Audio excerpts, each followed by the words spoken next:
Saludos y buenas tardes. Martes 14 de octubre en El Salvador son las 6:10 de la tarde. Hemos adelantado el programa porque ahora juega la selecta a las 8 de la noche y entonces pues sí, todo el mundo va a estar pendiente del mascón de la selecta y no podemos dejar de hacer programa esta noche. Así es que hoy hemos adelantado un par de horitas, yo les avisaba hoy al mediodía. Así que estamos ya listos para arrancar. Les damos la bienvenida. Como siempre, les damos la bienvenida. Les pedimos que nos regalen sus likes, que nos ayuden a compartir este contenido y, por supuesto, que conversen con nosotros. Vamos a tocar 3 temas desde la perspectiva del análisis de un periodista y un activista digital. Vamos a ver cómo lo están viendo porque se acercan los términos. Se han pasado los términos. Me refiero a términos hablando de fechas.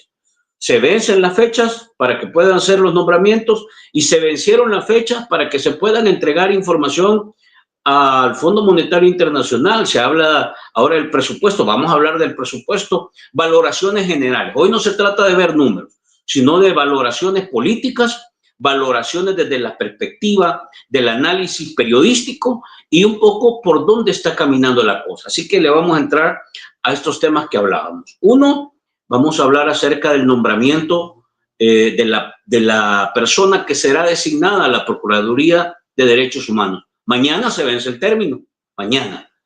¿Qué significa que vayan a reelegir a esta misma persona que ha salido cuestionada? Y si nombran a otra, ¿qué podríamos esperar de esta institución? Segundo, vamos a hablar un poco del compromiso que no se cumplió con el Fondo Monetario Internacional y de los primeros elementos que se han discutido ya sobre el presupuesto. Y finalmente, yo quiero compartir con ustedes la opinión de nuestros invitados sobre qué está pasando con las obras que el gobierno está entregando. O sea, obras que duran un año y se desmoronan, obras que se caen, se desmantelan, una lluvia levanta el asfalto totalmente de una calle allá en Santana.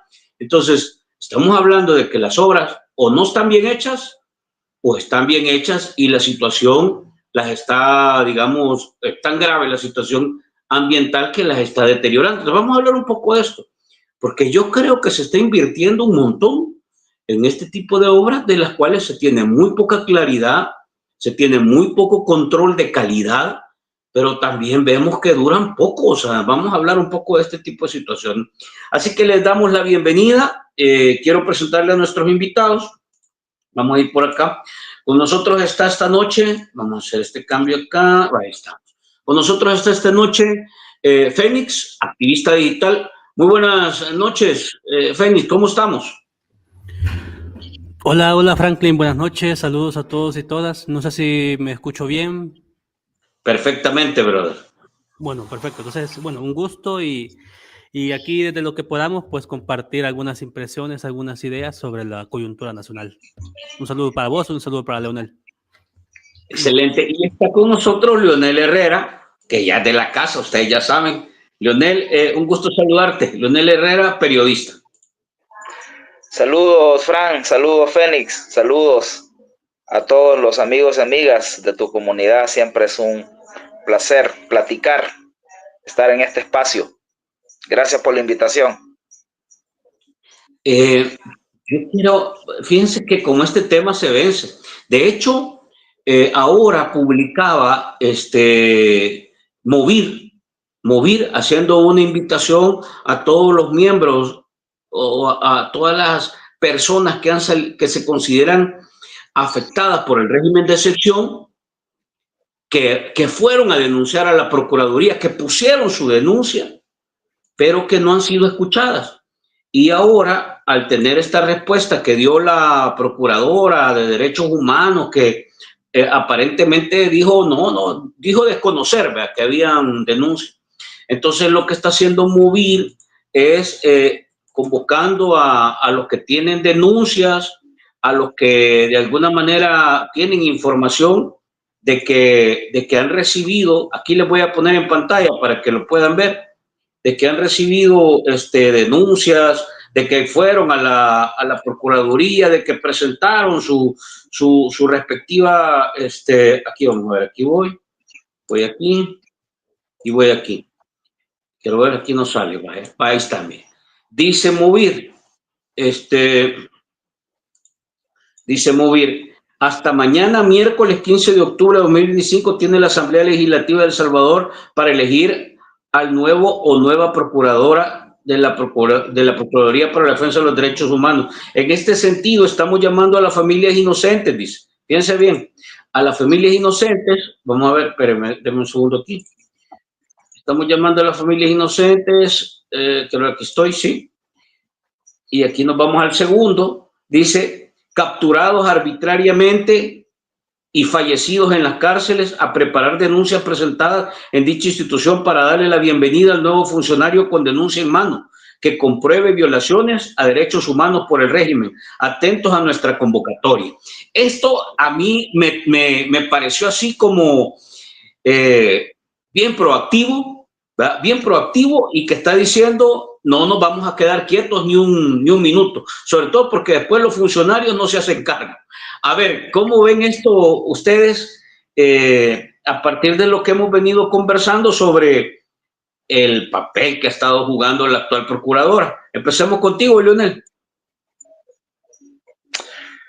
Bueno, recordemos que esta procuradora de derechos humanos ya había sido procuradora antes, en la época de gobierno del FMLN, y había tenido papeles más o menos aceptables, digamos, en algunos ámbitos en los que, a pesar de su conservadurismo y su fundamentalismo religioso, logró desenvolverse bien, digamos. Temas ambientales, por ejemplo, la procuradora siguió en aquel momento la línea de sus antecesores de rechazar la minería metálica, y en algunos temas relacionados con derechos de las mujeres, de la comunidad LGBTQ+, y otros, ahí ella fue más bien hostil con estos sectores debido a sus posturas religiosas conservadoras. Ya en esta ocasión, siendo procuradora en el gobierno de Bukele, la actuación es muy distinta, ¿verdad? Es totalmente omisa frente a las graves violaciones de derechos humanos. Llevó a la Procuraduría a una inacción total y a un silencio cómplice, ¿verdad? Frente a las graves violaciones de derechos humanos, especialmente todas estas barbaridades que se han cometido contra personas inocentes en el marco del régimen de excepción, ¿verdad? Ahí Movir es el que tiene la mayor fuerza moral para reclamar por esto, ¿verdad? Porque han sido quienes de manera constante le han presentado denuncias de capturas arbitrarias, de torturas y de muertes de personas inocentes en las cárceles. Esta procuradora también se ha caracterizado por la opacidad, por ocultar información pública y por dedicarse, entre otras cosas, a viajes innecesarios en los que solo ha ido a hacerle propaganda al gobierno. Incluso su servilismo llegó al extremo de prestarse a organizar una, entre comillas, cumbre global de derechos humanos que tenía el propósito de lavarle la cara al gobierno y tratar de reducirle la imagen de violador de derechos humanos que el régimen de Bukele ya tiene en el mundo. Y pusieron todo el aparataje de propaganda a difundir hacia afuera que en El Salvador se estaba organizando esa cumbre, y la procuradora fue protagonista de eso, ¿verdad? Entonces, por eso yo he calificado en algunos programas, incluidos acá, a la procuradora como la sepulturera de la procuraduría, ¿verdad? Prácticamente ha asesinado y enterrado a esta institución, ¿verdad? Me parece que es así de contundente el asunto. el hecho de que ella haya llegado a la comisión de la Asamblea a decir que no conoce denuncias sobre torturas es una cosa cínica. Yo decía en un programa, quizás esta señora no vio las fotografías del cadáver de Alejandro Mason que publicaron algunos medios. Quizás nunca leyó los informes de Cristosal. Quizás nunca supo que el socorro jurídico humanitario ya cuenta como cerca de 500 personas muertas en las cárceles. Quizás no escuchó los testimonios de Fidel Zavala sobre torturas y otros tratos crueles e inhumanos dentro de las cárceles. Es una cosa totalmente fuera de la realidad. Ahora, para cerrar esta intervención, yo diría que es irrelevante si ella continúa o si nombran a otra persona. Yo no tengo ninguna expectativa, porque todos los candidatos que han estado en la comisión, si es que se han comportado a quien se muestra más servil, más sumiso, ¿verdad? Entonces no hay posibilidad de que con otro funcionario la Procuraduría vaya a tener un desempeño distinto. Entonces yo no me genero expectativa, ¿verdad? Creo que es independiente de quién vaya, ¿verdad? Nombrado mañana, un día de estos. Creo que la Procuraduría solo se va a poder rescatar cuando caiga este régimen autoritario y nuevos vientos democráticos soplen en el país, ¿verdad? Entonces, cuando haya que rescatar, que reconstruir, que resucitar a las instituciones, ahí la Procuraduría puede volver a tener el rol que le fue designado en los acuerdos de paz, en la reforma constitucional que la incorporó al marco institucional del país y en su propia ley orgánica, ¿verdad? En este contexto de régimen autoritario y dictatorial, la Procuraduría creo que va a permanecer en silencio y sometida frente a este gobierno. Y yo no sé,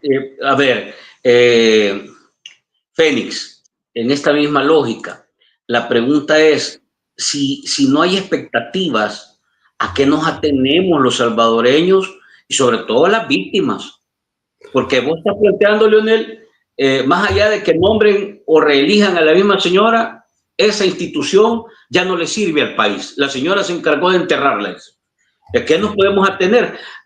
También dame tu valoración, Fénix, sobre esto que está pasando, porque yo lo que dice Leonel lo comparto en el sentido mucho más amplio. Esto que estamos viendo con la Procuraduría lo veo en otras instituciones. A ver, Fénix, ¿cómo ves la cosa? Bueno, antes comenzar compartiendo una experiencia personal, como ya saben ustedes, pues con el tema en el marco del allanamiento y persecución que he tenido con mi pareja, con la periodista Mónica Rodríguez, pues hasta la fecha no tenemos información clara de qué estaban buscando en la noche que nos allanaron en diciembre.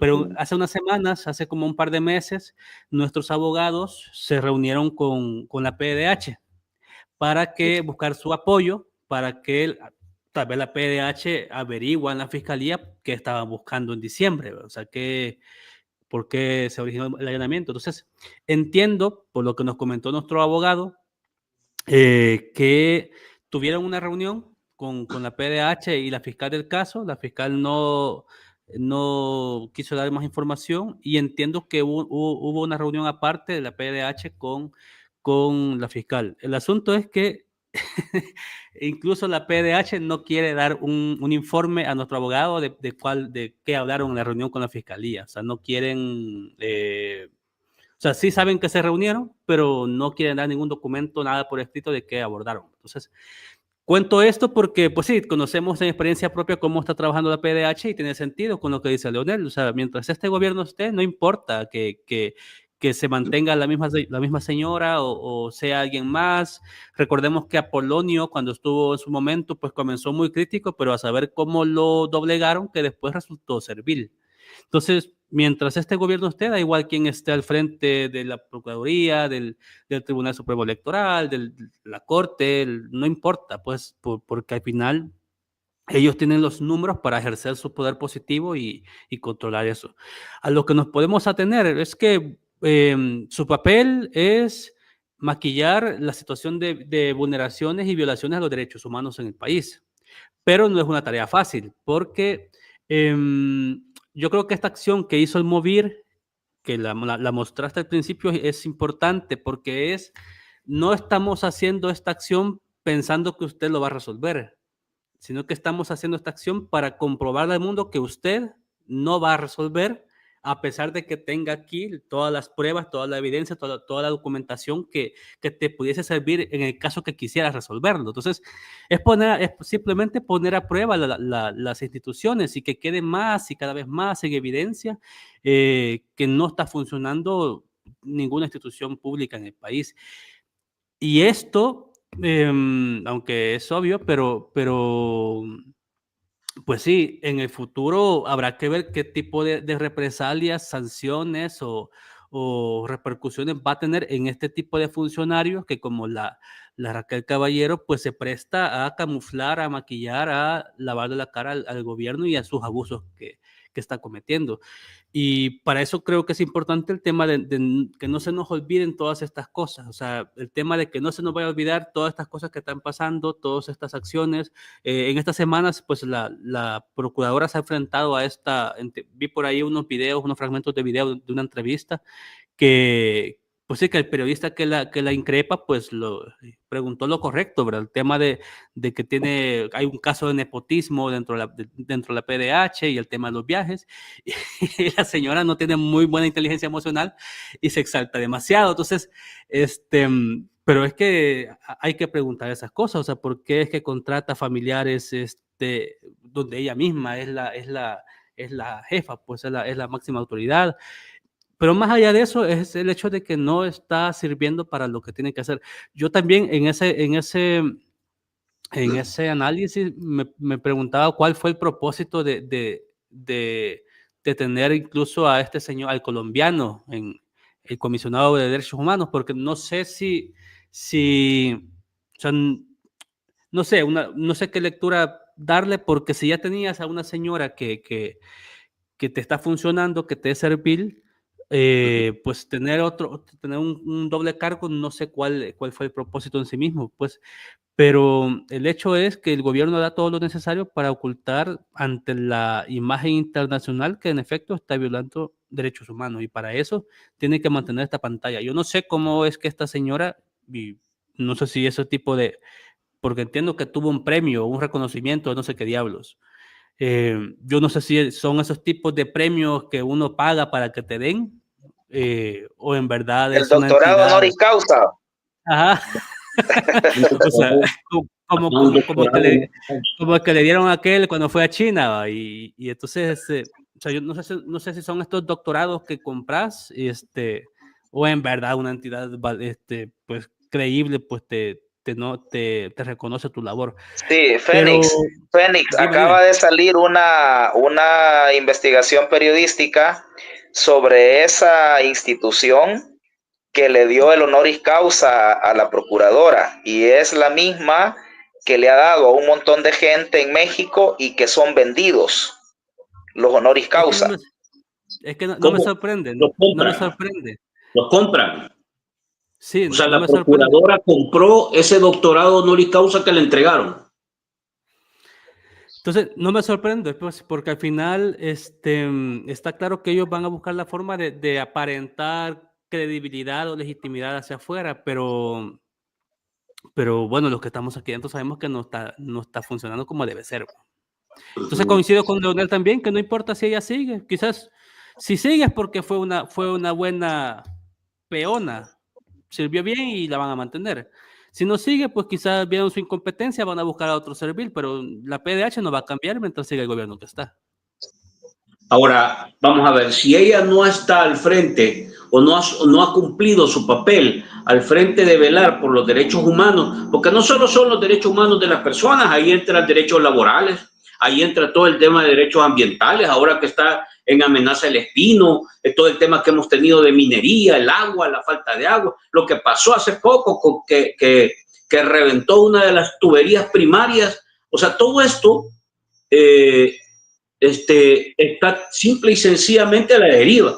Entonces, ustedes han planteado, el papel de ella ha sido más velar porque la imagen de este gobierno no se deteriore en materia de derechos humanos.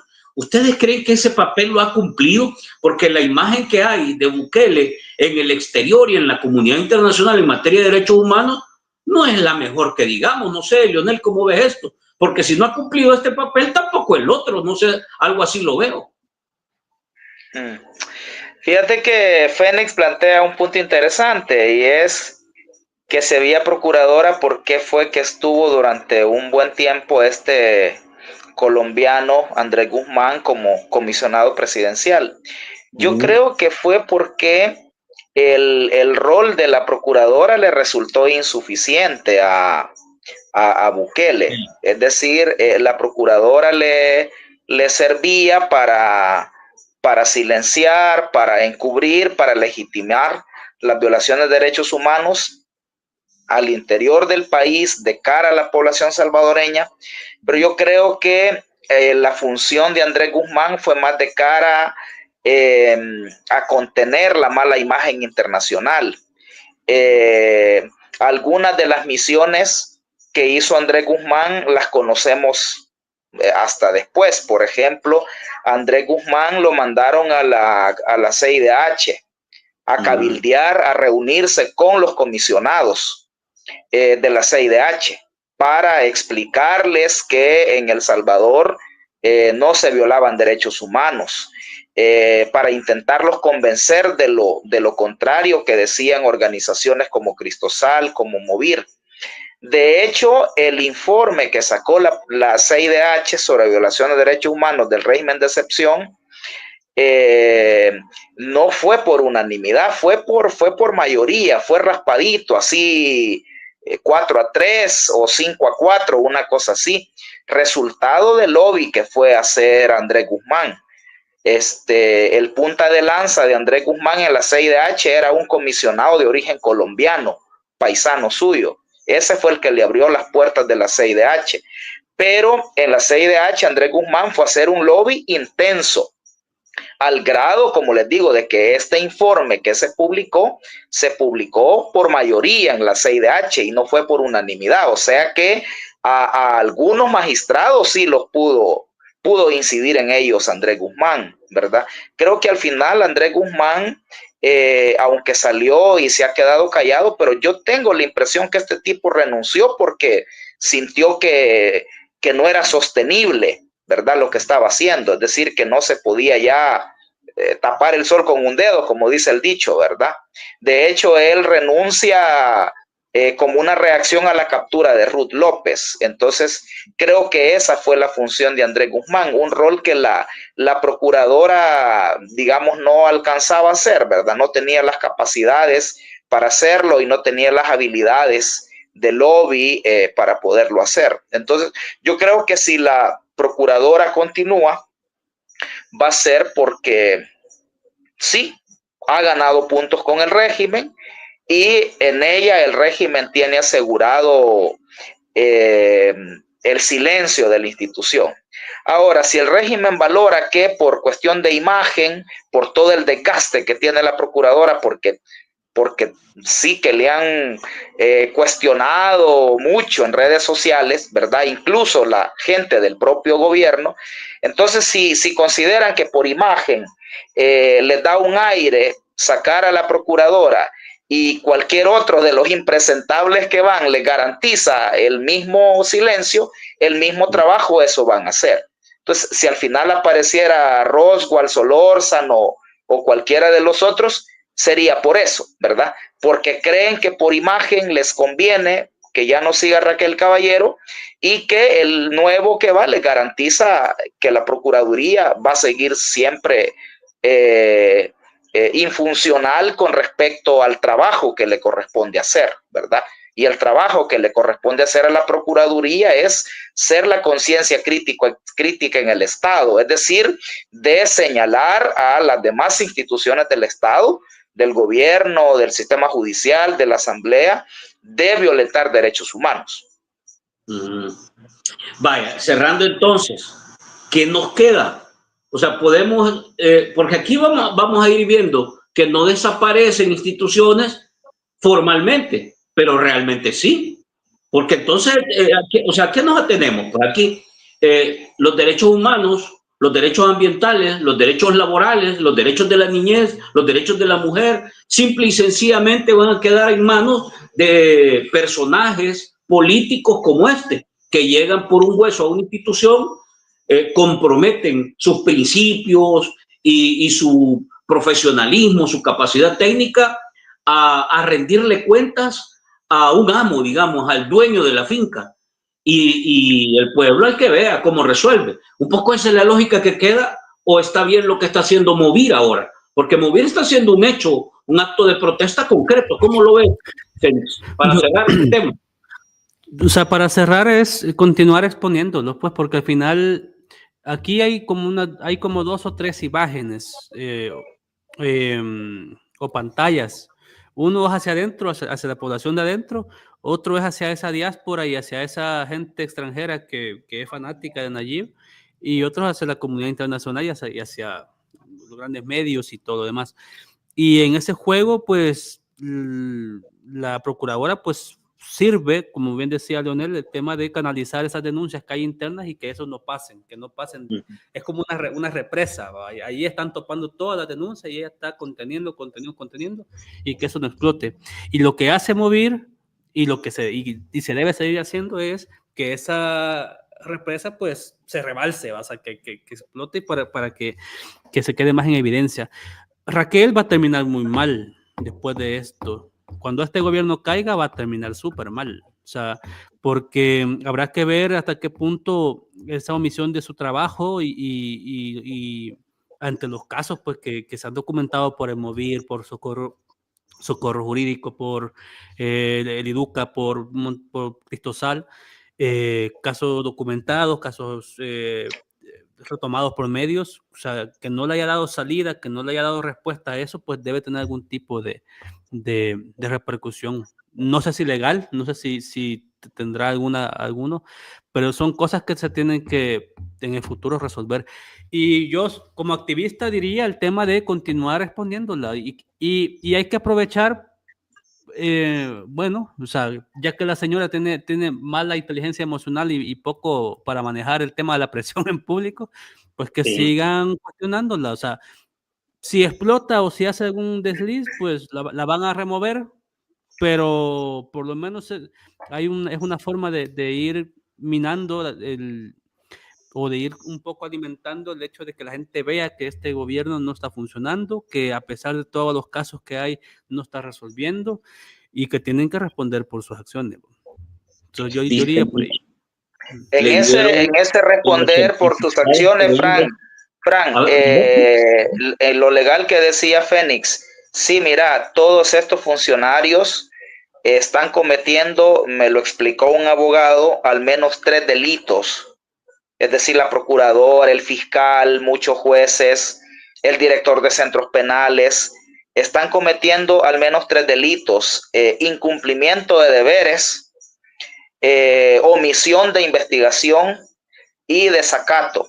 Desacato es todo funcionario que no cumple con la ley o que no cumple con resoluciones judiciales.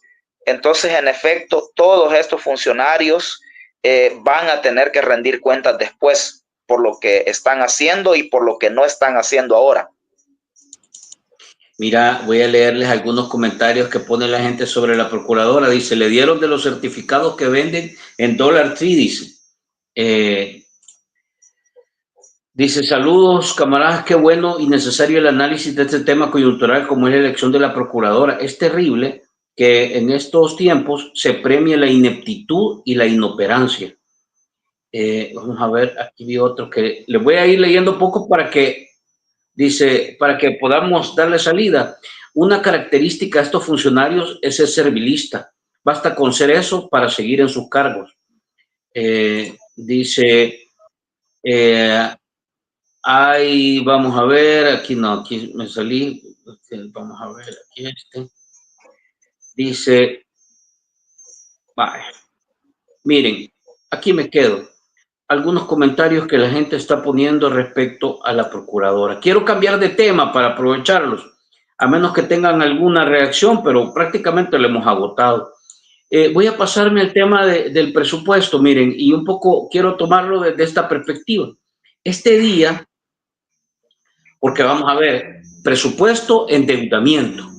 Estos dos temas quiero concretarlos en esta lámina que publica el historiador Héctor Lindo, que me pareció una publicación en realidad buena. O sea, yo creo que esto deja claro, y en esta lógica es que quiero ver que ustedes me lo compartan. Denme un segundo.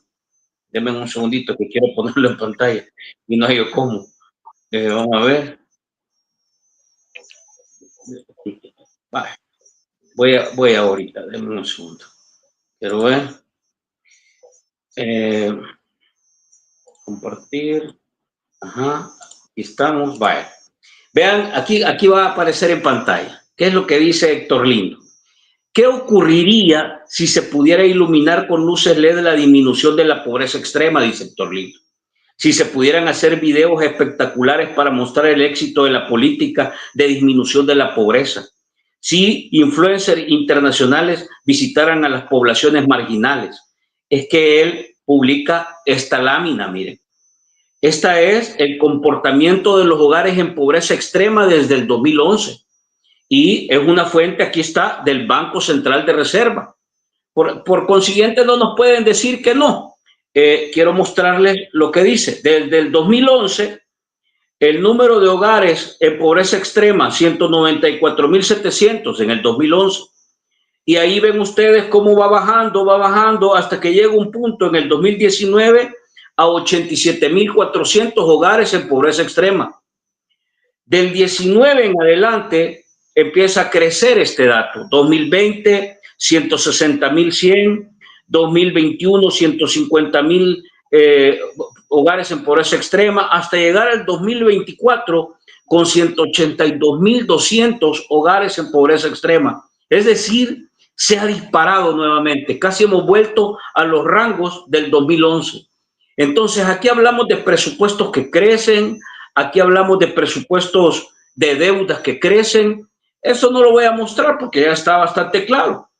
Pero esta pregunta que hace Héctor Lindo creo que resume de alguna manera. Estamos endeudados hasta el copete, ustedes saben cómo está la deuda, y seguimos hablando de un presupuesto que en teoría Bukele lo iba a mover en función que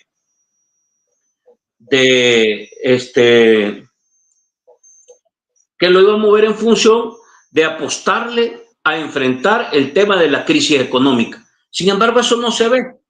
Y yo quiero hacerle la reflexión tanto del presupuesto que se está discutiendo y aprobando, como del tema del endeudamiento que siguen aprobando y aprobando. ¿Por qué este es el reflejo? ¿Por qué este es el reflejo de lo que está pasando en materia económica? Sigue creciendo la pobreza extrema. A ver, empiezo contigo, Fénix. Sí, aquí habría que explicar un poco para que la gente lo vea, es que cuando hablamos de pobreza extrema, hablamos de familias que no pueden acceder, no pueden satisfacer sus necesidades básicas primordiales, que tienen que ver con alimento, con salud, con agua potable, y que pues que en muchos de estos casos pues se generan otros problemas alrededor como desnutrición en el caso de los niños, malformaciones y un montón de problemas que subyacen, digamos, de esa condición. Dicho esto, el hecho de que haya aumentado la pobreza extrema implica también que mucha gente que hasta antes del 2019 tenía condiciones de vida medianamente asequibles, con cierta capacidad adquisitiva, también han ido para peor. O sea, esas estadísticas siempre son como graduales y eso implica que mucha gente después del 2019 para acá, económicamente se ha visto peor y dentro de los peores, pues está esta gente que está en esta condición de pobreza extrema que difícilmente con lo mínimo pueden responder con su alimentación.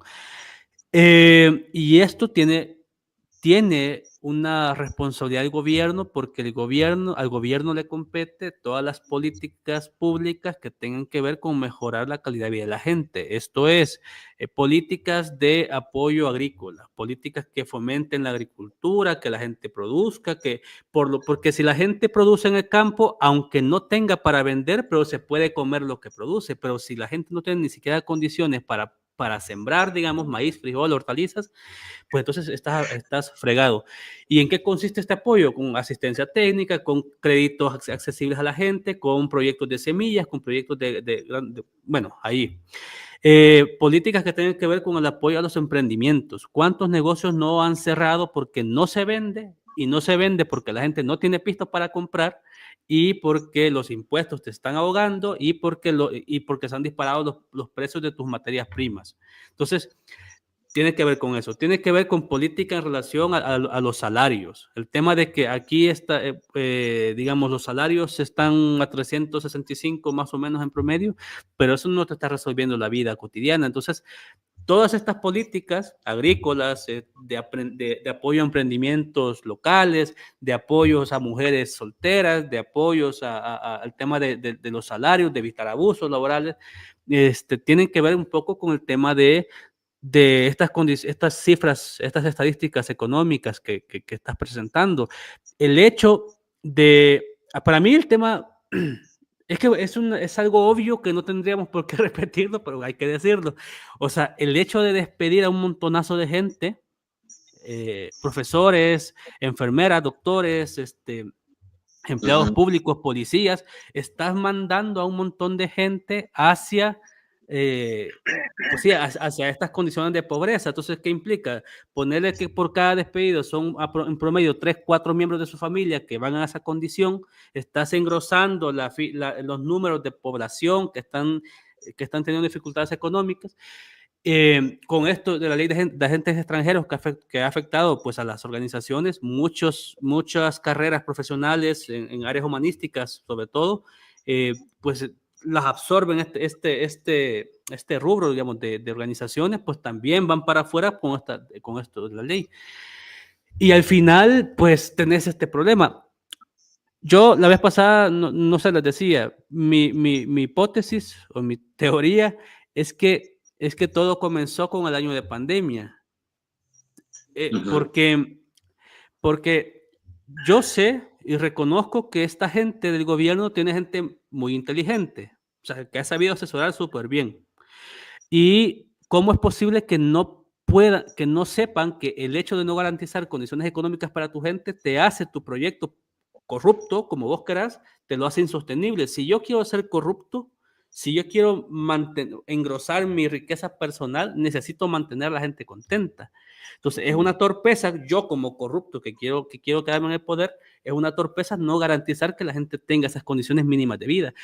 Pero ¿por qué la gente no las tiene? Porque yo no puedo garantizarlas. ¿Y por qué no puedo garantizarlas? Porque yo, en el 2020, en pandemia, defalqué tanto que con cada presupuesto nacional que se iba cada año, tenía que destinar más a cubrir eso que se despilfarró o eso que se perdió. Los préstamos se piden más préstamos, hay que pagar más préstamos.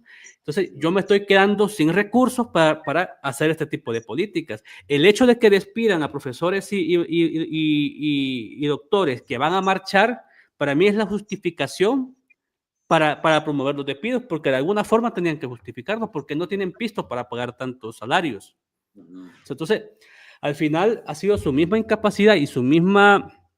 el tema de no planificar su corrupción en el año de pandemia, que le metieron tanta mano a los fondos que hubieron en ese año, que se desfalcaron todo y los nuevos recursos que iban entrando era para pagar esto y pues se fueron quedando poco a poco sin esa capacidad. Entonces, y eso explica el por qué hoy hay mucha gente que está en dificultades económicas, la vida en El Salvador está más cara, hay una especulación de precios increíbles, desde las casas hasta los elotes locos que te vendían en las fiestas patronales que valían $3, y Y eso explica las obras de harina que vos comentabas. Ya no tienen pisto para hacer grandes obras. Recordemos que Los Chorros se había vendido como un viaducto. O sea, un viaducto es una infraestructura que implica una especie de puente que va colgado, que tiene una obra de ingeniería que debe ser carísima porque debe ser muy buena por lo que va a hacer. Pero ya no, hoy se han quedado con una simple ampliación de carretera. O sea, ya no les alcanza el pisto para lo que necesitan hacer. Entonces, pues eso. Al final la gente está pagando platos rotos por una incapacidad, por un disparo al pie que ellos se metieron, pues ellos mismos se hicieron un disparo.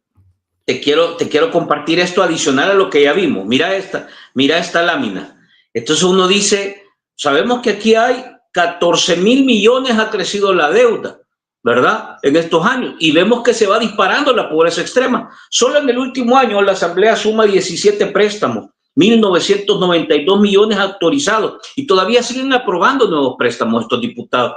Entonces, ¿cómo es posible? O sea, ahora estamos discutiendo presupuesto. Presupuesto tiene que ver con cuáles son las prioridades.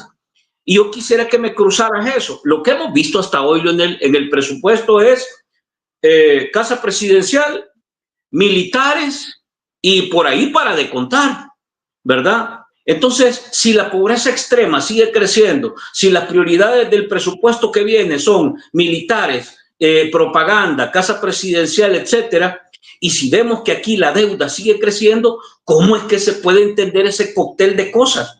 Te queda un poco fuera de lógica la discusión. No sé cómo la ves tú. Bueno, mira, esa prestadera de préstamos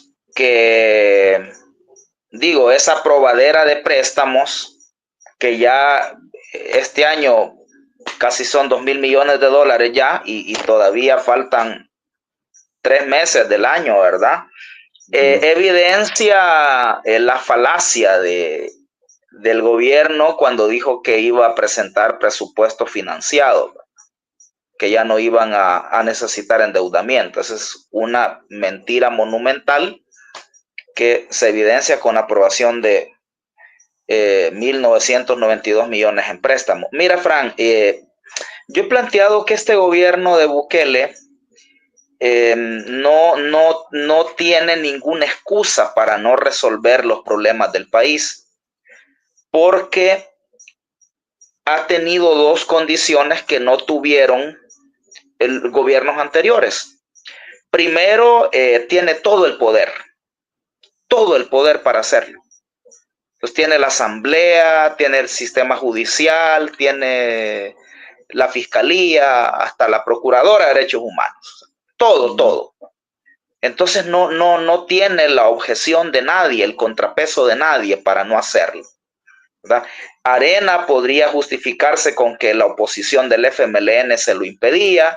El FMLN puede justificarse que cuando tuvo el gobierno no tuvo la correlación parlamentaria suficiente, pero este gobierno no tiene ninguna excusa. Ajá. Luego, la otra condición es que este gobierno ha tenido todo el dinero, ¿verdad?, que ha querido. O sea, es el gobierno que más dinero ha tenido. Y lo vemos en el presupuesto. Fíjate que el último presupuesto del gobierno de Sánchez Serén rondó más o menos los 7,000 millones de dólares. El presupuesto que ahorita ha presentado el gobierno de Bukele es de más de 10,000 millones de dólares. 10,500 millones de dólares. Es decir, 3,500 millones más. Es decir, es un aumento de más o menos el 30%. Un 30% más de presupuesto con respecto al último presupuesto del gobierno de Sánchez Serén. Entonces, a pesar de esa significativo incremento del presupuesto, no se ve un impacto en el país. Es decir, no se ven, y no solo no se ven, sino que se confirma con los estudios del propio gobierno, porque esta encuesta de propósitos de hogares y propósitos múltiples es una encuesta que hace el gobierno. O sea, yo decía en un programa recién que no pueden decir que lo ha hecho el Faro, que es un estudio influenciado por la oposición, financiado por George Soros, que es parte de la Agenda 2030. Es una encuesta del propio gobierno que te dice que se ha incrementado la extrema pobreza de manera consecutiva en los últimos 3 años, ¿verdad? Y la extrema pobreza es, como decía Fénix, literalmente la gente que aguanta hambre. O sea, es la gente que no está comiendo 3 veces al día, o que está comiendo cantidades insuficientes, o que ha dejado de comer ciertos alimentos y que además no puede cubrir otras necesidades básicas. Ha incrementado, ¿verdad? Como resultado del desmantelamiento de programas de reducción de la pobreza que habían antes. Te menciono por lo menos 3, ¿verdad? Un programa de reducción de la pobreza que había era la pensión básica universal, sí, que se le daba a los adultos mayores. Otro programa que había era uno que se llama Programa de Apoyo Temporal al Ingreso, que era darle un dinero especialmente a jóvenes, estudiantes, mientras se empleaban. Y el otro programa de que impactaba en la pobreza era el de la alimentación escolar, que se le daba comida a los niños en las escuelas, ¿verdad?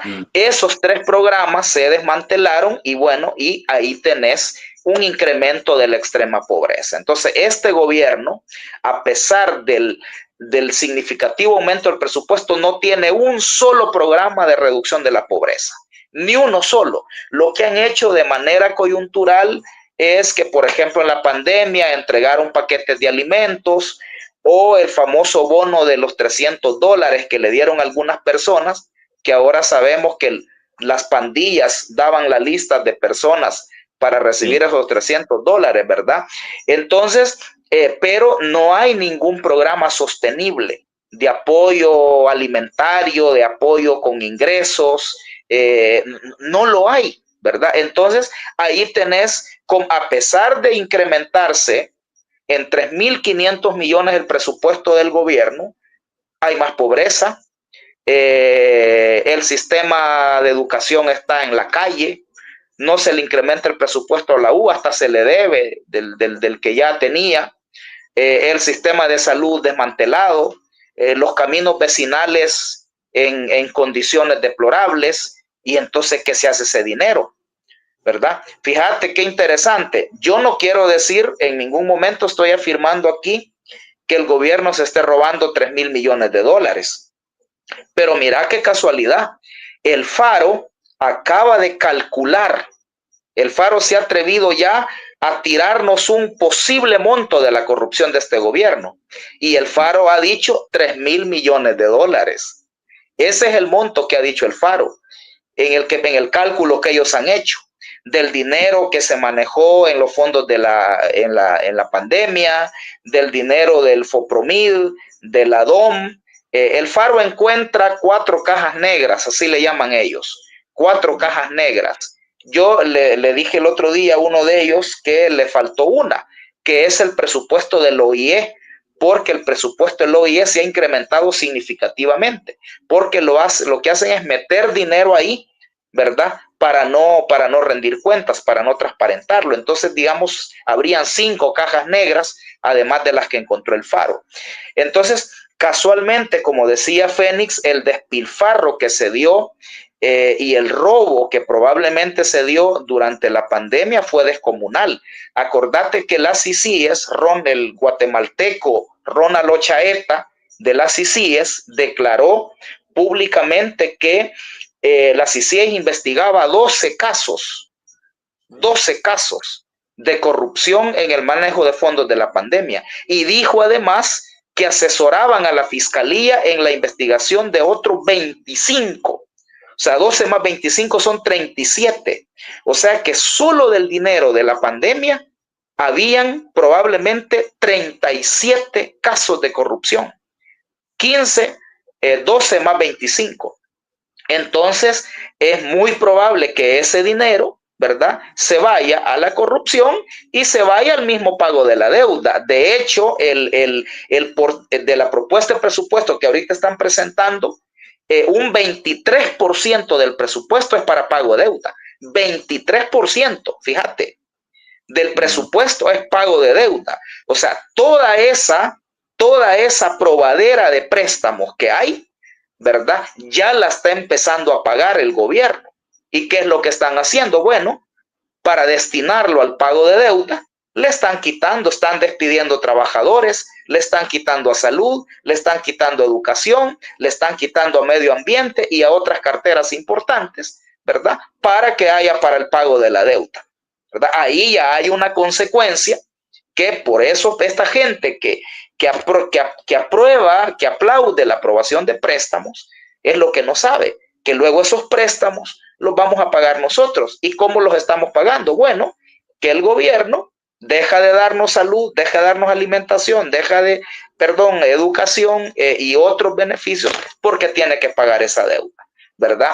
Entonces yo creo que este presupuesto muestra claramente muchas de estas problemáticas, ¿verdad? La problemática del endeudamiento se evidencia claramente, la problemática del despilfarro, ¿verdad? Esto que propaganda, militares, a pago de lobistas, ahí no hay reducción, pero sí en las áreas sensibles. Eso es lo que creo yo que siempre se dice que los presupuestos reflejan las prioridades de un gobierno, ¿verdad? Y creo que claramente este presupuesto refleja las prioridades del gobierno de Bukele. ¿Y cuáles son? Pago de la deuda, porque tiene que pagar, ¿verdad? Y son propaganda, militares, ¿verdad? Lobistas. Esas son las prioridades de este gobierno. Y ahí es donde, tal como dice Steven, hay un problema en la estrategia de este régimen. Yo lo planteé, fíjate, Fénix, justo en una entrevista ayer, en que ya hay un problema yo lo considero un problema de inteligencia de este gobierno. Es decir, por un lado, se quieren perpetuar en el poder, ¿verdad? Hay un proyecto económico, se quieren enriquecer, quieren acumular para ser grupo oligárquico y para eso permanecer en el poder. Pero por otro lado, permiten que se vayan agravando una serie de problemas que van a representar un obstáculo, que representan una amenaza para su proyecto de largo plazo. Es decir, yo ponía el ejemplo de Costa Rica. Fíjate que Costa Rica, una de las élites más inteligentes ha sido la costarricense. Estos tipos en los años 40 dijeron, hey, no permitamos que aquí hayan revoluciones, que no hayan revueltas. Entonces pactemos un proyecto económico que nos asegure a nosotros los negocios y que no excluya a la gente, que le genere algunas condiciones de vida aceptables a la gente para que no proteste. Y en Costa Rica durante al menos unas 3 o 4 décadas funcionó un modelo económico casi al estilo del estado de bienestar del norte de Europa. Fue ya en los 80, 90 con toda la reforma neoliberal que se les vino descomponiendo, pero en Costa Rica sí funcionó. Aquí las élites en El Salvador siempre se han sostenido a base de la explotación y de la represión. Y estos Bukele es peor, ellos creen que se pueden sostener con propaganda, ¿verdad? Porque ellos tratan de crearle a la gente un país distinto en su imaginario, mientras el país real que vive la gente se va agravando. Entonces ahí, bueno, estos tipos quieren, y yo lo he dicho con la minería, estos tipos quieren estar eternamente en el poder, pero si ponen minería, se acaban este país y en 10 años este país es un desastre, ¿verdad? Entonces por eso yo he dicho, fíjate, Fénix, son de broma, que les hace falta Dagoberto Gutiérrez. Dagoberto Gutiérrez, él era un intelectual oficialista, pero era un intelectual y era un analista y les decía, ¿verdad? Les decía que se estaban equivocando. Les decía que para sostenerse, eso no se lo van a decir estos propagandistas, estos payasos que andan ahí, ¿verdad? Entonces, sí, realmente es un problema, ¿verdad? Que tiene este gobierno. Piensa que acumulando ellos y la gente empobreciéndose más, se van a sostener, ¿verdad? Y allí es donde yo he planteado un temor. Fíjate, yo he planteado el temor de que este país inevitablemente vaya otra vez a una nueva confrontación. No digo que una nueva guerra civil, Yo no sé cómo sería una nueva confrontación, pero evidentemente podemos ir a una nueva confrontación mientras haya un grupo, ¿verdad?, que no quiere soltar el poder porque necesita seguirse enriqueciendo, pero además porque permanecer en el poder es su única salvación por los delitos que ha cometido, por la corrupción que ha cometido. Entonces se van a aferrar al poder, y por otro lado, una sociedad cada vez va a ir despertando y cada vez va a ir demandando. Entonces podemos llegar a un escenario, a una especie de callejón sin salida, donde hay un grupo familiar que no quiere, no puede, porque es su única alternativa estar en el poder, y por otro lado una sociedad que va a querer sacarlos del poder. Si es que la propaganda, esto no va a durar mucho tiempo. Marvin Aguilar escribió ayer en la prensa gráfica un artículo interesante en este sentido, que la propaganda, apelar a las emociones de la gente, esto es muy limitado, ¿verdad? Te puede aguantar un tiempo, pero después, como dice Fénix, si no le ha resuelto a la gente sus problemas, si sus condiciones de vida, la gente se va a levantar y va a protestar. Ya te dice Franklin, por favor saca la cuenta de cuánto deberíamos pagar cada uno de los salvadoreños con esta enorme deuda. Un aproximado, dice, de cuánto sería. Ahí se los dejo para que vayan haciendo la cuenta. Mira, voy a pasarme al otro tema. Yo creo que esto lo han dibujado bastante bien.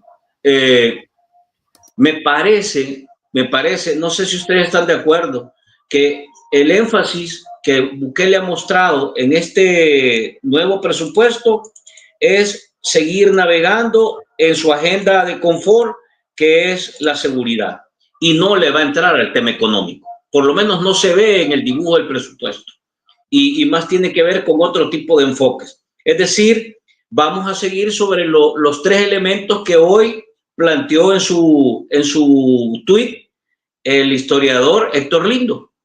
¿Qué dice?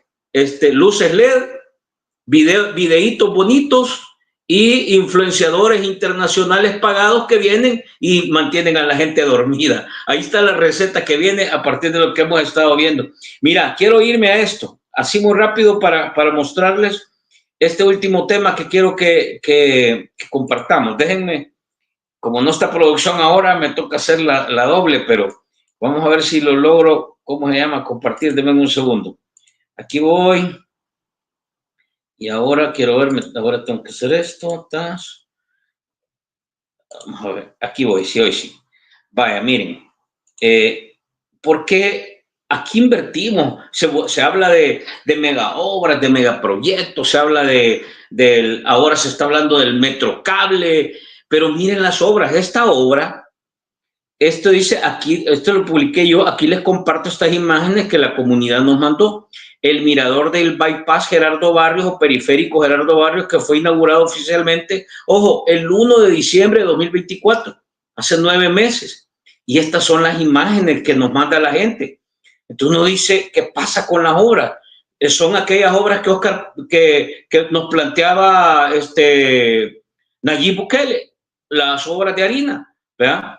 Porque esto es lo que tenemos aquí. Y entonces cuando uno mira este tipo de obras, y en el entorno en que estamos, donde ahora no hay control de calidad, no se sabe quién hace la obra, tenemos muy pocos resultados sobre el tipo de obra, y hay una cantidad de obras que se ven, pero además lo que ha estado sucediendo, quiero ver si lo logro ver por acá, me voy a ir acá, denme un segundo, aquí me voy a meter, lo que ha estado sucediendo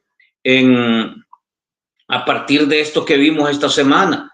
Y con esto quiero irme para darles la palabra. Denme un segundo. Vaya, esto es lo que pasó en Santana. Miren estas, ¿cómo se llama?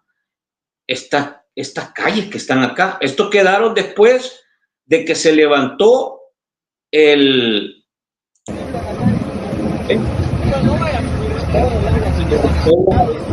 después de la lluvia, la tormenta.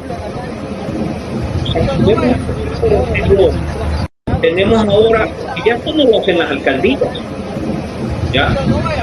Esto ya no lo hacen las alcaldías, esto lo hace el ADOM, esto ya es tarea del gobierno central, pero al final de cuentas es la gente la que tiene que estar viendo estos resultados. Entonces vos decís, ¿cómo es esto? ¿Por qué las obras quedan a este nivel de calidad? ¿Qué puede hacer la gente? Porque hoy la gente ya no puede ir a la alcaldía y reclamar. O ya no, digamos, usted puede ir a la alcaldía, pero ahí, pues sí, bueno, yo creo que ni el alcalde los va a recibir. Entonces uno dice, ¿qué pasa con las obras aquí en este? Y ya no les muestro lo que está pasando en Los Chorros, que pasó de ser un viaducto y ahora es ampliación de calle. Entonces, ¿qué pasa con esto? Yo no sé si ustedes tienen alguna valoración o creen que es un tema que no es, digamos, prioritario, pues. Porque si hablamos de presupuesto, de endeudamiento, no baja la pobreza y se habla de que se está invirtiendo en obras y las obras resulta que son medias horas de harina, ¿cómo podríamos evaluar o valorar esto, Fénix? Tenés micrófono apagado. Sí, ahorita. No, que fíjate que, pues sí, yo desde lejos estoy viendo, he visto los videos de estos días, de las lluvias, y ese de Santa Ana, o sea, yo me quería cerciorar que no fueran videos de inteligencia artificial o videos fake. Entonces, porque me parecía tan ridículo, pero bueno, cuando lo publicó Machón, que ya le tengo credibilidad, pues ya sí vi que era cierto. Es que es chistoso y a la vez es molesto porque esto se conecta con lo que estábamos hablando, el tema de la incapacidad del gobierno para actuar. Y esa incapacidad se traduce no solo en los despidos, no solo en el tema económico, sino en la calidad técnica de las obras. Y esa calidad técnica reflejada en las personas adecuadas, con experiencia para dirigir las obras, en los materiales, en la calidad de los materiales y en la cantidad de los mismos. Entonces, buscando en DeepSeek, porque no soy ingeniero, me pregunté por qué se levanta la capa de asfalto cuando llueve, y ya te dice que es un problema de estructura. O sea, la capa de asfalto no es solo el asfalto superficial que vos pisás cuando caminas, sino que tiene toda una obra hacia abajo que debe impedir que el agua toque el subsuelo, digamos. Y si algo falla, pues se te levanta. Entonces, el hecho de que veamos estas imágenes tiene que ver con eso que ya veníamos hablando. Cuando decimos que nos va a tocar pagar la deuda, por un comentario que te hacían, no es que nos va a tocar, digamos, no es tan así de que calculemos cuánto nos toca a cada quien y paguémosla, no, sino que cuando hablamos de que nos va a tocar pagar es en aquellas obras que no nos van a venir con la calidad que necesitamos que vengan, o aquellos proyectos o programas que necesitamos que se hagan, pero no se van a hacer o no los pueden hacer o se hacen mal. Y lo vemos en este tipo de cosas. El hecho de seguir fallando en este tipo de infraestructura, habría que ver cómo quedó el famoso puente que hace poco le pusieron luces LED de allá en Carolina, a ver si tampoco se jodió. Pero es el hecho de que si yo quiero perpetuarme en el poder, debo demostrar mi capacidad para que la gente esté bien. Ya vimos que la gente en El Salvador, lastimosamente, te perdona la corrupción si vos haces bien tu trabajo.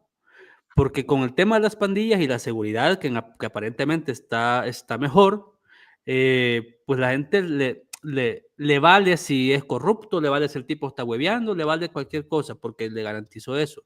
Ponerle que le garantizase el tema de una economía fuerte, que la gente tenga poder adquisitivo y buenas obras, pues entonces la gente vas a estar ahí por décadas. Pero, sí, pues. pero no estás aprovechando, digamos. Imagínate que estamos ahorita sin quererlo en clave de recomendación al gobierno, ¿va? Querés ser corrupto dictador, pues entonces hace bien tu trabajo, pero claro, no lo puede hacer porque no tiene la capacidad para hacerlo. De entrada, que pongas como ministro de Obras Públicas a tu amigo que te vendía las motos en tu empresa, de entrada comenzamos mal, porque al frente de los ministerios no tendría que estar alguien que, sobre todo este tipo de ministerios que implica un conocimiento técnico de lo que implica lo que vas a hacer, pues tendrías que tener gente capaz. No sé si tendrán asesores, digamos que Romeo sea la cara visible y tengan asesores debajo, pero por lo visto no lo tienen. O sea, Y si los tienen, no les están haciendo caso, o aunque les hicieran caso, no tienen pisto para obedecer o para seguir sus recomendaciones. Entonces, esta es una cadena de cosas. Y menos mal, viendo las obras, gracias a Dios que no siguieron con el viaducto Los Chorros, porque si van a hacer un viaducto con esa incapacidad, tarde o temprano se te va a caer. Sí, habrá que ver también el puente ese que han hecho en Carolina, en Carolina, qué tan seguro es. Al final, pues sí, nos toca reírnos. Y hay otra cosa también, con esto que he visto los videos de inundaciones y lugares inundados y correntadas, dos cosas, o tres, mejor dicho. Uno, para el gobierno es muy fácil ocupar el cliché barato y cansado y el de por gusto que es que la gente tira basura en la calle y por eso se tapan los tragantes y se inunda. Eso es paja. O sea, es cierto que el tema de tirar basura en la calle puede ocasionar algo, pero Mira pero eso. no, pero exacto, no va a provocar este nivel de cosas. Lo que lo está provocando habría que ver, uno, es en Santa Ana, en San Salvador, en los municipios que hemos visto este tipo de imágenes, habría que ver qué tanta deforestación se ha hecho y qué tanta construcción se ha hecho. Porque cuando vos asfaltás o impermeabilizás la tierra con cemento, lo que haces es que toda esta agua no se filtre y toda se vaya pues corriendo por donde fluya, pues por donde tengan que salir. Entonces, el hecho de que se vean este tipo de inundaciones, estos niveles de agua, no es porque este año haya llovido más, sino que habría que ver si alrededor de Santa Ana, desconozco, hay residenciales o hay construcciones, y este es un problema directamente ligado al tema de la urbanización descontrolada, el tema de la industria inmobiliaria que no tiene ningún tipo de restricciones y que por el contrario el gobierno de Bukele los está promocionando. Y lo segundo, habría que ver también la incapacidad de las alcaldías de darle mantenimiento al tema de drenajes, al tema de no sé si funcionan los trenes de aseo como deben de ser, y el tema, y esto va ligado con lo tercero, el tema de la gestión de riesgo. Cuando antes del 2019, las comunidades, los comités comunales de protección civil se capacitaban y se preparaban para pensar todo lo que pasaba en su comunidad. Ya definían los lugares de albergue, ellos conocen la subida de los ríos, qué tanto es normal que suba y qué tanto eso, y a qué nivel ya es una alerta o una amenaza, y estaban comunicados entre todos. Entonces la comunidad se activaba y entonces ya luego se coordinaban con las municipalidades y con el gobierno central para el tema de gestionar albergues o tipo de ayuda o algún tipo de maquinaria. Pero hoy todo eso está desarticulado. O sea, hoy todo eso no se está atendiendo y Protección Civil, por lo mismo el tema de recursos, no está cumpliendo su papel, que es mitigar este tipo de riesgos. Si el gobierno tuviese recursos suficientes, en cada una de estas ciudades ya hubiesen hecho el estudio hidrológico y el estudio de suelos y todo el tema de saber qué tanto están, si hay que renovar el alcantarillado, pues se hace. Pero si está ligado esto al tema de que los permisos que se están dando a la industria inmobiliaria, entonces no lo van a poder resolver. O sea, ponerle que en Apopa, el tema de la construcción de Valle del Ángel, Reverdes, el Foro del Agua, desde hace años les está diciendo a la gente, no dejen que construyan en Valle del Ángel, porque si dejan que construyan allí, los van a joder con el tráfico, se les va a aumentar el tráfico en la capital, pero en tiempos de lluvia, ese nivel de agua que están viendo no va a hacer nada, porque la lluvia necesita tierras, necesita suelo para filtrarse. Pero como todo estamos asfaltando y le estamos quitando esa capacidad a la tierra, estamos aumentando la plancha de cemento, pues obviamente esa agua se va a empozar en el cemento, en el asfalto y va a correr para alguna parte. Y ahí es lo que estás viendo vos en las imágenes y los videos. Triste por la gente que imagino el dolor que debe ser, pues sí, el perder, digamos, tu vehículo, tu casa. He visto videos de unas casas en el centro que como que se está drenando el agua, las aguas negras también. O sea, todas esas obras están ahí que tienen que resolverse, pero el gobierno no tiene ni capacidad ni recursos para hacerla. Entonces, pues sí, la gente va a seguir sufriendo siempre estos impactos. Fíjate, y yo te agrego esto, mira, Leonel, para ponértela más complicada, porque esta es de verdad, miren, o sea, nosotros lo analizamos, pero la gente lo está viviendo. Mira esto que te voy a poner aquí, mira, Leonel. O sea, obras malas, mal ejecutadas, con mal resultado, pero además, con este nivel, esto lo publica Oscar Machón, dice, habitantes de San Lorenzo, Aguachapán, construyen Puente La Prosperidad ante el abandono de las autoridades competentes. Vecinos de San Lorenzo decidieron con fondos propios y trabajo comunitario construir por su propia cuenta el puente. Entonces, obras malas, mal resultado, pero además la gente le toca resolver los problemas. Y entonces vos ves un país endeudado hasta el copete, siguen aprobando más préstamos, el presupuesto crece, pero crece para otro lado. Las calles, como aquí nos estaban diciendo, se levanta como con suelas de zapatos, las obras a los 10 meses se arruinan, prometen una obra y terminan haciendo otra, y al final en las comunidades la gente tiene que resolver bajo su propia cuenta, Leonel. Entonces uno dice, ¿de qué se trata este tipo de esquema y por qué al final de cuentas no tenemos espacio para poder rendir, pedir, exigir cuentas? Mira aquí las mujeres trabajando para arreglar su puente, pues. Y esto, ojo, te estoy poniendo una comunidad, pero aquí hemos visto todos los días la gente publicando en sus redes, aquí el gobierno no vino y, ojo, insisto, ya ir donde los alcaldes no sirve de nada. Entonces, ¿cómo ves este esquema? Mala obra, no sirve, se demora más rápido, prometen una cosa, hacen otra, los territorios básicamente a su propia, vean ustedes cómo resuelven. Y entonces, ¿dónde está el gran milagro del que se habla? Pues? Bueno, mira, yo creo que con esto hay varios problemas, ¿verdad? El primero es el que ya describía Fénix, o sea, no voy a repetir toda la cuestión de vulnerabilidad, ¿verdad?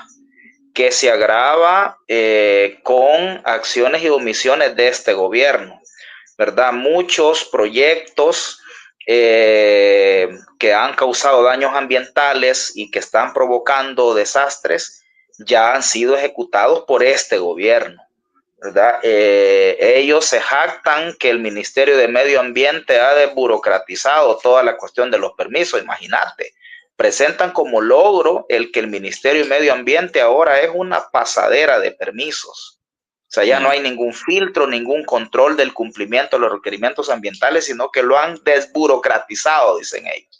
Si ahora el Ministerio de Medio Ambiente ya no es la instancia que protege el medio ambiente, sino que es una instancia que acelera los permisos, ¿verdad? Entonces, y esto se puede grabar con lo del espino, bueno, toda esa cuestión de vulnerabilidad que se está generando. Primero. Segundo, creo yo, tiene que ver con el desmantelamiento de las alcaldías, ¿verdad? Las alcaldías dejaron de recoger la basura, dejaron de hacer obras de mitigación, dejaron de arreglar los caminos rurales, entonces... y luego el gobierno le quitó presupuesto a algunas instancias claves como agricultura, como medio ambiente. Entonces es resultado también de esas decisiones gubernamentales. Luego creo que es resultado de la opacidad y la corrupción, ¿verdad? Porque como no hay mecanismos transparentes, verificables, de contrataciones, de adjudicaciones, de proyectos, a nadie le consta que no se asegura el que se le entregue a las empresas más capacitadas, a las empresas más responsables. Aquí hay casos donde empresas han dejado tirados proyectos y no pasa nada, ¿verdad? Eso es impresionante. Es decir, yo no recuerdo ese tipo de situaciones, ¿verdad? Entonces, todo eso, ¿verdad? Confluye y al final afecta a la gente. Mira, yo entre paréntesis quiero decir que a mí esto de que la gente ande haciendo las obras que no hace el gobierno, a mí, yo creo que por un lado me parece bien que la gente tome la iniciativa desde el punto de vista de la participación de la gente, pero es bien peligroso que se vaya instalando, ¿verdad? La idea de que la gente lo hace, ¿verdad? Porque es obligación del gobierno. Es decir, ahí hay un retroceso en aquello que llamábamos el empoderamiento de los derechos, que le exigíamos al Estado que hiciera esto. Ahora la gente ha pasado a otra posición, como el Estado ya no lo hace, ya ni le exijo y me pongo a hacerlo yo. Es decir, eso me parece bien delicado, ¿verdad? Que en la cabeza de la gente vaya posicionándose la idea de que es ella la que tiene que arreglar los caminos, que es ella la que tiene que mantener la escuela, que es ella la que tiene que mantener la unidad de salud. Es decir, me parece bien delicado, ¿verdad? Esto que está pasando. Yo creo que hay que insistir en que es responsabilidad del gobierno y que la gente le reclame al gobierno. Está bien que lo haga si el gobierno no lo hace, pero yo creo que debe reclamar, incluso yo he visto videos donde hay gente que dice, mientras el presidente nos da seguridad, nosotros arreglamos la calle. Es decir, es una cosa bien terrible eso que está pasando. Es muy poca la gente que dice, este gobierno no lo hace y por eso lo hacemos nosotros. Incluso hay gente que lo hace con la perspectiva que decía antes. Y sí, ¿verdad? Es bien lamentable esto de que, por ejemplo, yo comentaba de la calle de Victoria al río Lempa por el puente Integración. Es una calle que ahorita es un desastre, ¿verdad? Es un lodazal horrible, una calle internacional, imagínate, que conecta El Salvador con Honduras con el puente Integración sobre el río Lempa. Es una vergüenza la charquera que tenés que pasar de Ciudad Victoria hasta Lempa y pasando el puente al otro lado en Honduras es una carretera pavimentada hermosa. Es decir, debería sentir vergüenza este gobierno, ¿verdad? Pero claro, como ahí no está bonito ni luces LED porque no es funcional, no es necesario para los intereses propagandísticos del gobierno. Bueno, yo no sé, porque aquí hemos hablado de cosas bien concretas y que me parece que no están defendiendo los derechos de toda esta gente, porque decime una comunidad, ¿a quién va a ir a quejarse? ¿A dónde va a ir a poner una denuncia? ¿A dónde? Pues entonces, y aquí hemos visto imágenes de niños que van a su escuela y no pueden pasar porque está inundada la calle. ¿Qué van? ¿A dónde? Pues entonces, tampoco puedes exigir que el presupuesto se oriente a una cosa porque ya no se debate. O sea, el presupuesto no se debate con nadie. Pues. El presupuesto lo manda a Casa Presidencial y se aprueba tal como va. Y cuando vos venís y se ejecutan algunas de las obras que están planteadas, te salen este tipo de obras. Obras de harina, como el mismo Bukele decía. Entonces yo no sé, porque al final de cuentas no somos un país que puede estar botando el dinero, no somos un país que tiene recursos para que, digamos, aquí no, la volvemos a hacer, como hicieron en el centro histórico, ¿no? Hay calles que dicen que las levantaron 4 o 5 veces y la volvieron a hacer. Entonces uno se pregunta, ¿cómo corregir esto? ¿Verdad? Yo francamente, porque la gente reclama y la gente se queda con la duda y lo más que te queda es quejarte en redes, porque no puedes hacer nada más. Entonces, ¿qué recomendación le podríamos dar a la gente un poco para cerrar, tomando en cuenta esta situación en la que estamos? Porque prácticamente ya el presupuesto dibujó por dónde va Bukele, no se va a modificar, no creo. Vos decís, la gente no debería de hacerlas, pero si no lo hacen, o sea, los cantones se van a hundir, así de concreto. Entonces, ¿qué se puede hacer? Igual que vimos con el esquema de la procuradora, que al final van a elegir al que quieran, ¿va? Y vos decís, las instituciones no van a servir para adelante. ¿Qué haces con esto? Mira, yo lo que diría es que primero la gente que reclame al gobierno por no hacerlo, ¿verdad? Y si al final lo hace porque el gobierno no lo hizo, que le pase la factura al gobierno por no haberlo hecho, ¿verdad? Yo creo que la misma gente tiene la posibilidad de hacer eso, ¿verdad? Primero reclamen, exijan, ¿verdad? Demanden en redes sociales, en medios, vayan a hacer protesta a la alcaldía, ¿verdad? Exijan a los ministerios. Si ellos no lo hacen, entonces sí lo hacen ustedes, pero luego pásenle la factura al gobierno por no hacerlo. Eso no se puede quedar así, ¿verdad? Porque además nosotros pagamos impuestos, ¿verdad? Porque si el gobierno va a renunciar a arreglar los caminos, va a renunciar a recoger la basura, va a renunciar a un montón, bueno, entonces que no nos cobre los impuestos a nosotros. Por cierto, hay un video donde Bukele dice esto mismo, ¿verdad? Él se queja creo que del alcalde de San Miguel, Y dice, bueno, este alcalde tiene tantos de impuestos y no hace nada, entonces que no cobre los impuestos. A ver, para cerrar, Fénix. Yo, no, lo que pasa es que también habría que ver, bueno, habría que ver si esta reacción de la gente de resolver sus problemas también es una manifestación de el miedo que hay de denunciar públicamente las cosas. Entonces mejor me quedo callado para evitar problemas y resuelvo yo el puente o la calle de mi cantón. Hoy en estas circunstancias fuera maravilloso tener el dinero para hacer un montón de estudios de todo tipo y entre ellos un estudio con toda esta gente que está reparando sus calles, sus puentes, sus cantones. ¿Qué están pensando? O sea, ¿cuál es su reacción y cómo? Y si a veces uno tiene la duda si la gente vincula o relaciona el tema de los impuestos con las obligaciones de las alcaldías y el gobierno, y que el gobierno y alcaldías no están para hacerme un favor, sino que tienen una obligación que cumplirme, en tanto yo soy ciudadano, ciudadana.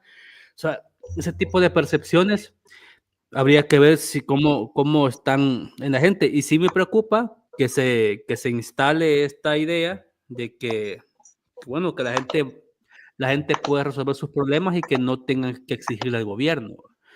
Pero también es cierto que digamos, infraestructura es un tema que se puede resolver. Ya hay casos de años antes, después de la guerra, que la gente resolvía sus cosas. Bueno, la parte de Chalate, hay un montón de municipios y comunidades que tienen experiencia de sobra de gestión de de clínicas comunales, de casas comunales, de parques y cosas así, porque ellos mismos han gestionado. Pero el tema sensible va a ser el tema económico. Es que ahí sí que no, o sea, la propaganda, la publicidad, muy bonitos los sentimientos, pero con el hambre no van a poder. Entonces habrá que ver qué hace la gente ahí. No veo condiciones, por lo que planteaba Leonel, del tema de un nuevo conflicto. Sí, viene un conflicto, pero o una crisis, un choque, pero no sé en qué términos, porque no veo tampoco como actitud en la población de salir a pelear, digamos, a las calles, como pasó en Chile, como pasó en Colombia, como pasó en Guatemala, como pasa en México.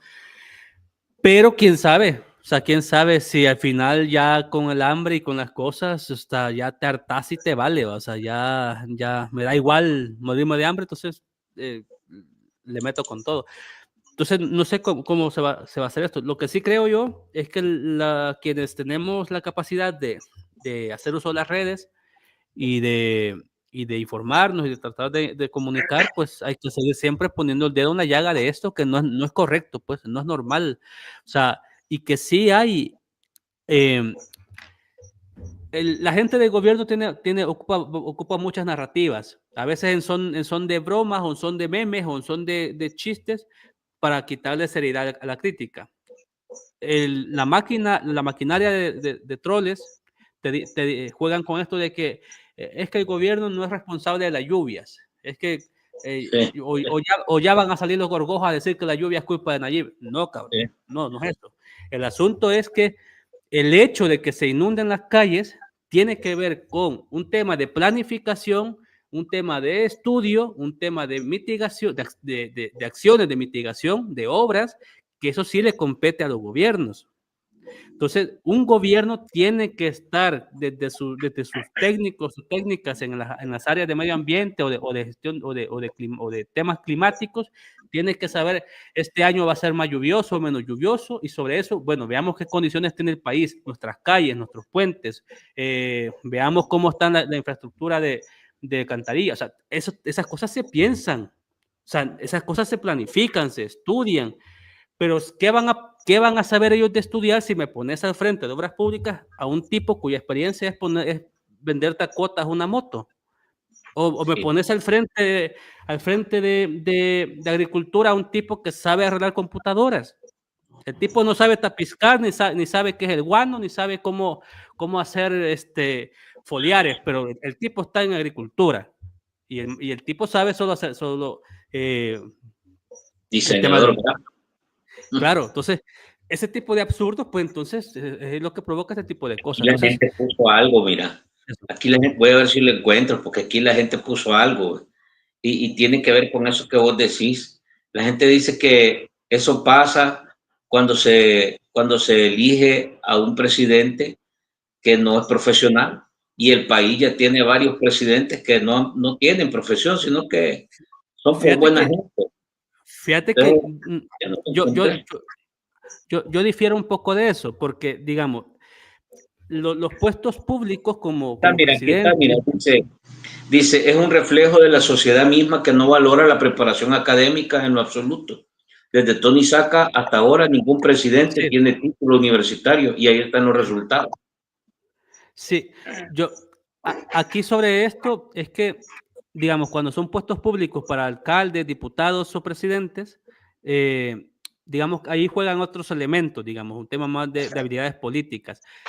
Pero donde sí debe ser imprescindible el conocimiento, la formación técnica, la experiencia, es en estas áreas específicas, técnicas.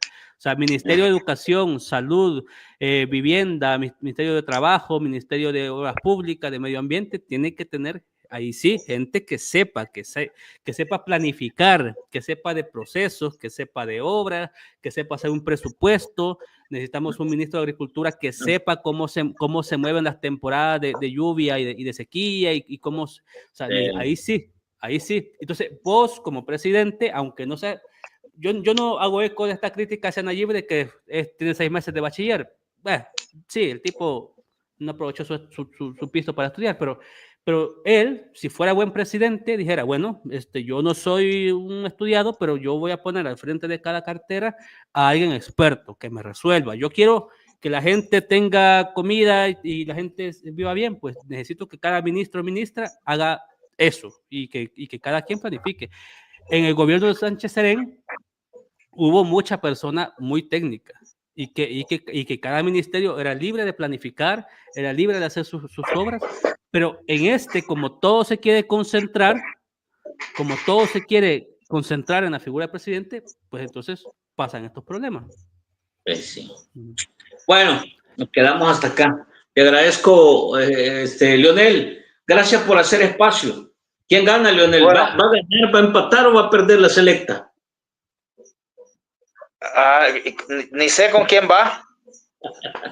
¿Qué partido es hoy? Está bueno. No, ¿y vos, Fénix, va a ganar, va a empatar o va a perder la selecta?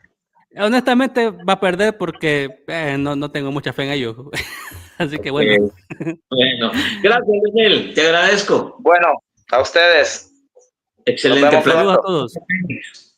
Saludos a todos. Cuídense un montón. Nos seguimos viendo. Nos quedamos hasta acá.